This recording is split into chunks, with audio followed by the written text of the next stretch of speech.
Meski nilai tukar dolar mulai turun dari level tertingginya, harga barang elektronik di Palembang masih belum ikut turun. Kondisi ini dikeluhkan pedagang karena berdampak pada penjualan yang menurun. Pedagang elektronik di kawasan Pasar 16 Ilir, Palembang mengaku harga barang masih bertahan tinggi. Saat dolar sempat menyentuh Rp18.000, distributor melakukan penyesuaian harga hingga berkisar 10 hingga 20%. Meski kini nilai tukar dolar berada di kisaran Rp17.800, harga elektronik belum mengalami penurunan. Kondisi tersebut membuat daya beli masyarakat menurun.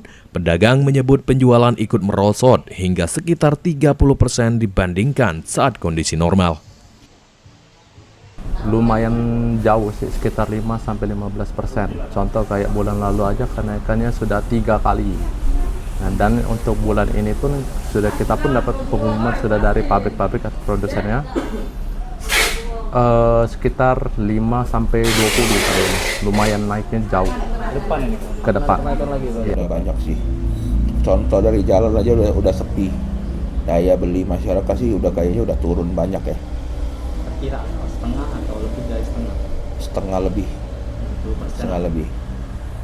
Karena kan kita punya kompetitor kan juga semakin banyak ya. Dari online juga ada. Pedagang berharap harga dari distributor segera disesuaikan agar harga jual kembali terjangkau dan penjualan dapat pulih. Muhammad Aidil, PAL TV.